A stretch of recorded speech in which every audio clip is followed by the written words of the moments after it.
Dan Bapa dan Putra dan Roh Kudus. Amin. Allah Bapa di surga akan mengucap syukur dan terima kasih bahwa Engkau menciptakan kami secitra, segambar, serupa dengan Engkau sendiri. Kami adalah bagian terpenting dari hidupmu. Karena itu Engkau menciptakan kami secara spesial, secara khusus. Bahkan kami Kau tebus dan Kau selamatkan lewat Putramu sendiri Yesus ke dunia. Semoga kami bisa memahami, mengerti, menyelami misteri penciptaan dunia, tapi juga misteri penciptaan kami manusia. Terlebih misteri inkarnasi Putramu Yesus untuk kami, demi kami. Demi Kristus Tuhan dan pengantara kami. Amin. Saudaraku yang terkasih dalam Kristus, kemarin kita melihat dan merasakan bahwa bagaimana Tuhan menciptakan alam semesta. Hari ini dilanjutkan dengan kisah penciptaan bahwa Tuhan menciptakan alam semesta dan puncak mahkota dari penciptaan itu adalah manusia. Ketika Allah menciptakan alam semesta, Tuhan menciptakan lewat sabdanya. Terjadilah bumi, terjadilah langit, terjadilah petang, terjadilah bulan, terjadilah matahari, dan seterusnya, dan seterusnya. Tapi ketika Tuhan mengatakan mau menciptakan manusia, dia mengatakan marilah kita. Sekali lagi. Kata kita ini sangat penting dan sangat fundamental bagi kita orang Katolik. Bahwa disinilah kita mulai merasakan sedikit sejak awal kita diciptakan dalam Allah Tritunggal Maha Kudus. Dan ketika Allah menciptakan manusia, mereka saling berdialog, berkomunikasi. Ya. Ketika menciptakan alam, terjadi lewat sabdanya. Tapi ketika menciptakan manusia, marilah kita. Dalam kesatuan Bapa, Putra, dan Roh Kudus, Allah menciptakan manusia secitra, segambar. Bahkan dikatakan setara dengan Allah. Meski ya, menjadi bagian yang sangat penting dalam kehidupan Allah dan manusia. Mahkota.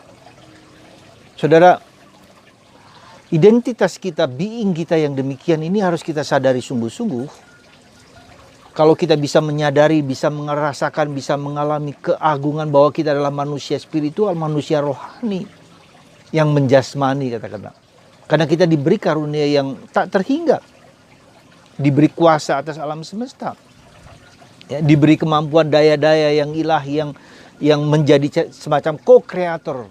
Ya, menjadi pencipta bersama dengan Tuhan alam semesta. Saudara,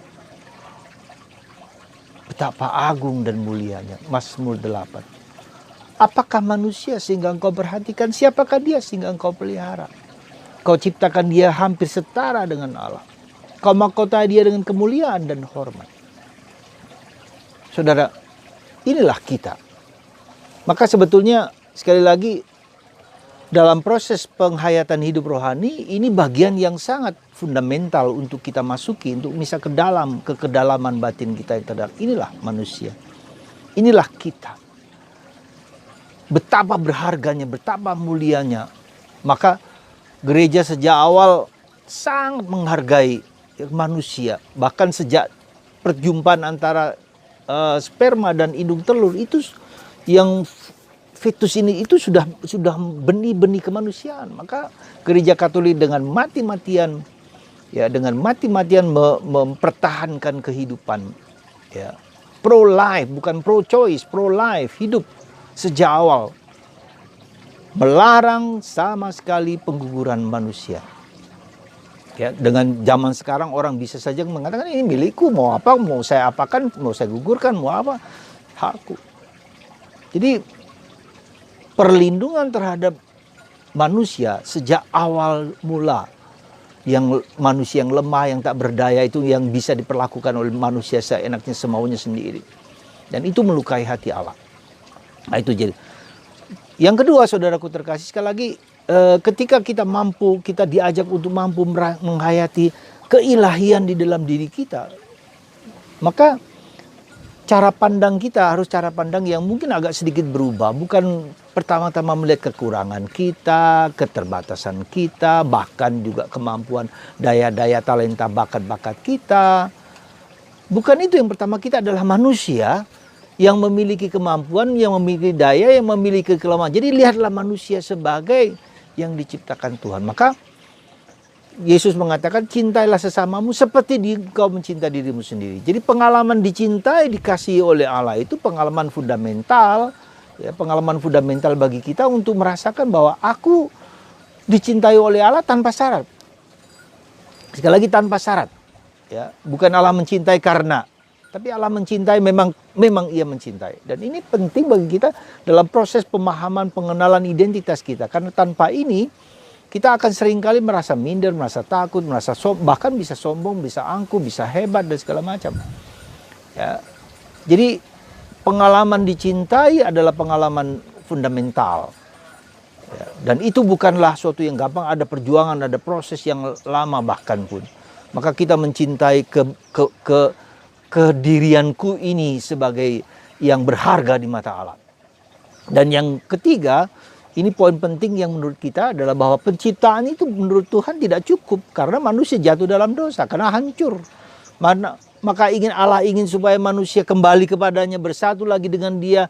Dia yang menciptakan, dia ingin manusia bersatu dalam kehidupan di dunia ini maupun nanti di surga.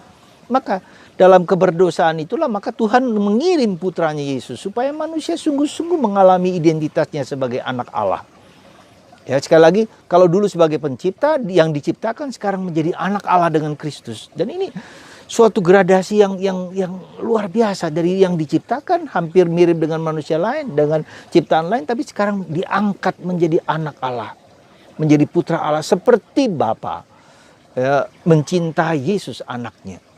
Nah, inilah suatu misteri yang tidak hanya dimengerti, tapi difahami, dihayati, disyukuri. Ketika kita merasakan dan mengalami diri kita, diriku, diri Anda, diri semua orang seperti itu, maka betapa saya harus mencintai orang lain. Dorongan untuk mencintai, maka kita lihat dari dorongan Yesus itu dalam penghayatan dalam penghayatan Yesus. Bagaimana Yesus melakukan segala sesuatu untuk menyelamatkan manusia. Ya, orang mati dibangkitkan, orang sakit disembuhkan dengan segala macam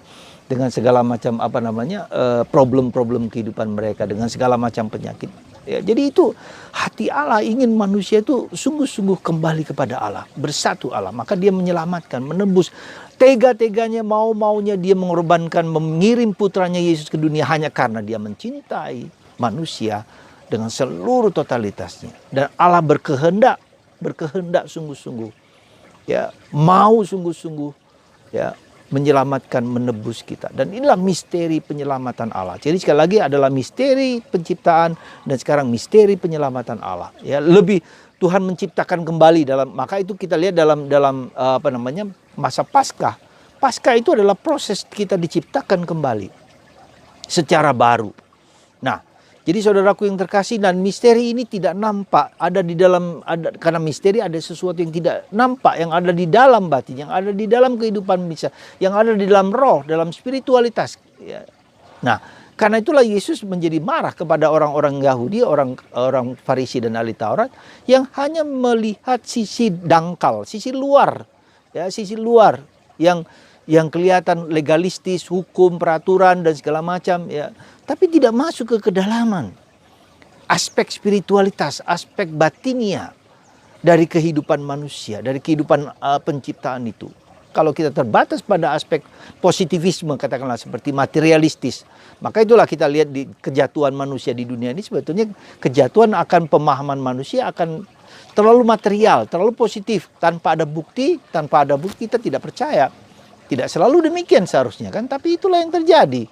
Maka dunia Eropa jatuh ke dalam kematerialistis karena ateis, lalu menjadi ateistis, lalu positivistis. Ya, hanya yang positif, yang ada bukti, yang nyata, yang bisa kelihatan oleh panca indera manusia. Lalu jatuhlah kepada hal demikian. Ya, maka saudaraku terkasih, Yesus mengecam orang Farisi dan ahli Taurat yang bersikap demikian. Maka Yesus menyebut mereka orang bebal, orang yang tidak mampu mengerti, memahami. Tetapi itulah. Kita pun demikian, bisa saja bebal, bisa saja tidak mampu mengerti. Kalau kita hanya terbatas kepada hukum, pada peraturan, pada yang fisik, pada yang kelihatan. Kemajuan-kemajuan dunia yang begitu canggih sekarang ini. Dengan teknologi 5G, internet, dengan medsos, dunia gadget, segala macam sangat luar biasa, begitu luar biasa, begitu canggih. Ya, kalau kita perhatikan sekarang dengan teknologi informasi, dengan peralatan, dengan demikian diciptakan banyak hal yang menarik, yang indah, yang luar biasa, yang sungguh mengagumkan ya. Ya sekarang ini apalagi dengan 5G ini, waduh luar biasa. Tetapi pertanyaan kita sekali lagi, apakah dengan penemuan yang begitu luar biasa itu manusia juga menemukan sesuatu batinnya di dalam batinnya? Mudah-mudahan bisa. Ya, kita tidak tahu. Tetapi kalau kita perhatikan, itulah kehebatan kecanggihan manusia justru membuat mereka semakin tidak percaya kepada Tuhan. Bahwa teknologi bisa menciptakan segala sesuatu. Dengan drone sekarang misalnya, dengan automobil tanpa ada sopir, dengan teknologi, dengan komputer, mobil bisa berjalan, pesawat terbang bisa berjalan tanpa sopir, tanpa apa, semua diatur oleh komputer, oleh komputeras. Itu juga menunjukkan suatu betapa Tuhan itu menciptakan begitu canggihnya, ya, yang diciptakan Tuhan itu. Pertanyaannya, apakah manusia memuji Tuhan karena begitu kecanggihan alam pikiran manusia, alam ciptaan, alam semesta yang mulai dimengerti, mulai dipahami oleh teknologi, oleh ilmu pengetahuan? Kita nggak tahu. Bisa saja sekarang kita lihat perkembangan kemajuan di Cina dengan segala luar biasa. Ya, mereka jauh lebih maju daripada negara-negara Eropa atau Amerika, bahkan Indonesia. Berapa generasi kita kalah karena otak mereka yang cukup pandai. Tapi apakah kita memuji Tuhan, memuliakan Tuhan, keagungan alam semesta yang begitu luar biasa? Ya, alam dikuasai oleh manusia, bukan untuk dieksploitasi, tapi juga sungguh luar biasa bagaimana orang-orang Cina itu dengan teknologinya tidak menghancurkan alam semesta, tetapi juga membuat alam itu menjadi begitu indah dengan kemampuan mereka. Ya, jadi itulah saudaraku, mereka mungkin tidak mengakui Tuhan, tetapi mereka mengembangkan alam semesta dengan teknologi yang luar biasa. Ya. Semoga saudaraku terkasih, sekali lagi mari kita masuk ke dalam kehidupan batin kita masing-masing. Jadi tidak cukup hanya pohon rindang besar menghasilkan buah, tetapi harus mengakar ke dalam. Kedua-duanya merupakan suatu undangan yang luar biasa. Karena dengan begitu kita memuji, memuliakan Tuhan. Tuhan, betapa agung mulianya namamu di seluruh bumi. Siapakah aku ini sampai kita diciptakan setara, secipta dengan Allah, segambar dengan Allah. Semoga misteri inkarnasi, misteri penciptaan, misteri keberadaanku dan aku mencintai orang lain, ya, dorongan cintaku kepada orang lain karena aku dicintai oleh Tuhan tanpa syarat. Akhirnya di sana kita masuk kepada misteri Paskah, misteri penyelamatan, misteri penebusan Yesus. Oh saudara, mari kita puji Tuhan dengan melihat, kalau Anda punya kesempatan baca Mazmur 8. Sungguh indah dan sungguh luar biasa. Tuhan mencintai Anda, mencintai saya, mencintai kita. Mari kita memuji Tuhan lewat tindakan, lewat hidup kita bersama, lewat alam semesta. Amin. Tuhan berkatilah kami manusia, anak-anak-Mu ini, supaya kami mengagumi, memahami, memuji Engkau karena karya-Mu yang begitu luar biasa atas alam ciptaan. Dan teknologi telah mampu menguak beberapa hal misteri itu. Bantu kami semua, para saintis, para ahli-ahli, untuk memuji Engkau di balik keindahan, kecanggihan penemuan mereka. Berkatilah kami semua ya Bapa atas rahmat itu. Dan bagi Anda yang sakit, tetap bersyukur kepada Tuhan. Karena Tuhan sungguh baik dan ingin kita semua bersatu dalam Dia, di dalam kerapuhan dan ketidakberdayaan kita.